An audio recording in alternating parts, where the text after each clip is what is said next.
Salut.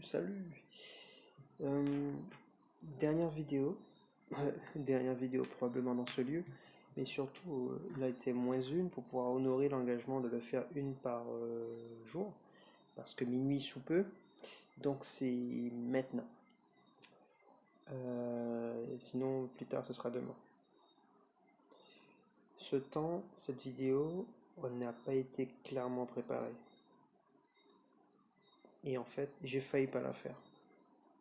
Parce que c'était une drôle de journée et que je n'avais pas l'humeur ni l'esprit à dire ou à faire quoi que ce soit. J'ai mouliné sur mon déménagement, je me suis pris la tête dans des cartons, dans des papiers, des archives, des trucs, et puis blackout, et puis pas envie. Et pourtant, j'ai un challenge à honorer, à respecter. Alors, le pas envie devient le thème probablement de ça. C'est qu'est-ce qui se passe quand t'as pas envie? Euh, Quand tu n'y arrives pas, quand tu es face à une difficulté, moi, je laisse couler. Je me bats pas contre la chose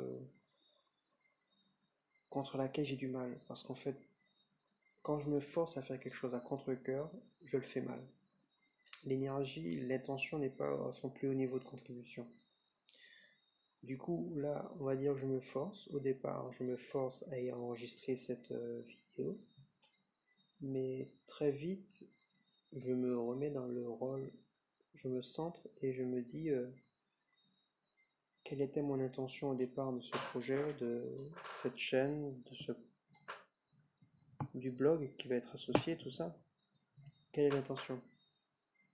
Qu'est-ce que j'ai envie d'y mettre? Alors je me remets en mémoire ça. Dans ce contexte global de ce que je traverse comme épreuve, comme signe, comme circonstance particulière, comment je manœuvre, comment j'avance, où je pose le prochain pas. Il y a tellement de brouillard, tellement d'inconnus, tellement de... Je stresse pas, je panique pas, je suis juste potentiellement en attente de signes et de d'indications, mais j'ai posé mes choix et mes orientations, ce serait bien de les respecter parce qu'en fait, sur l'un de mes choix, il y a une chose, il y a un élément qui a bougé, qui est plus souple, qui fait que je peux revenir sur un choix et être plus flexible dessus. Mais en même temps, rester ferme et rigide sur mon intention initiale, sur mon choix initial, permet de marquer une position, une prise de décision et ma fermeté vis-à-vis d'autrui, parce que ça concerne quelqu'un d'autre aussi. Et je ne suis pas quelqu'un de radical, de ferme, de rigide, à part sur mes principes. Mais ça concerne un proche, un parent. Donc je ne suis pas aussi rigide, aussi radical, aussi brutal que si c'était pour des principes. Alors je n'ai pas encore décidé, c'est ce qui se passe. Donc lorsque je ne suis pas en phase, lorsqu'il y a des doutes, lorsque j'ai pas envie, je ne décide pas. En tout cas, je dis pas que c'est ce qu'il faut faire. Je partage juste comment ça se passe chez moi. Je ne décide pas, je me mets en alignement sur mon intention initiale. Et puis, je reste à l'écoute de signes tout en faisant ce que je peux, qui est dans la continuité de l'action antérieure. Et je poursuis la dynamique. Et je me dis, ça va porter des fruits en fait. Ça va porter des fruits, il va se passer quelque chose. Ça devrait apporter un résultat, une réaction, une conséquence, une causalité. Il y a forcément quelque chose qui en découle. Et parfois, c'est dans cette épreuve de doute, de brouillard qu'on maintient en mouvement une action, qu'elle porte un résultat qui nous surprend et qui nous apporte plus encore que ce qu'on aurait espéré. Alors, ayant vécu et expérimenté ça à plusieurs reprises, maintenant, souvent, lorsque je traverse des périodes de doute, je me souviens, je me remémore qu'en fait, ces épreuves, ces temps de flottement, de doute, de pause, de pas envie, des trucs comme ça, je me rappelle, je me dis, chaque fois que ça arrive, c'est aussi des phases de down, ça coïncide parfois aussi.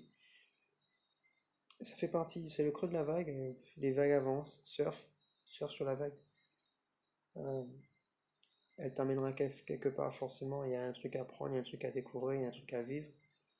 C'est pas la peine de laisser. En tout cas, en ce qui me concerne, je me laisse pas emballer dans des émotions, dans des tensions.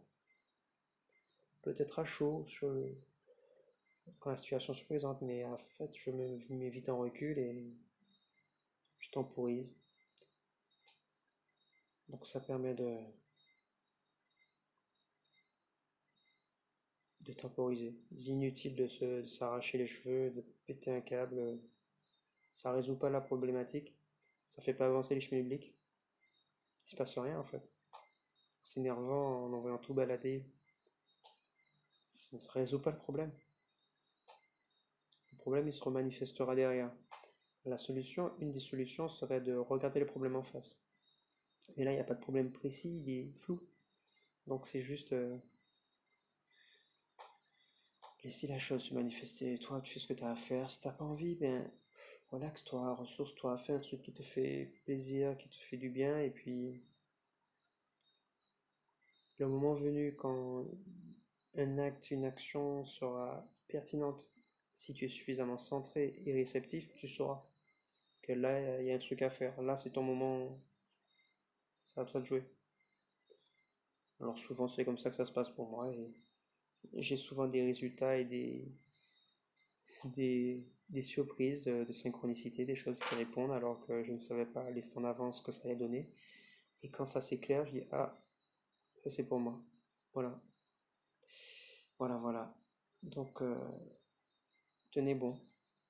Si vous ne savez pas dans quelle direction, gardez le cap et puis restez accroché, restez attentif et puis centré sur vous-même et sur vos intentions initiales. Pourquoi vous avez emprunté son chemin?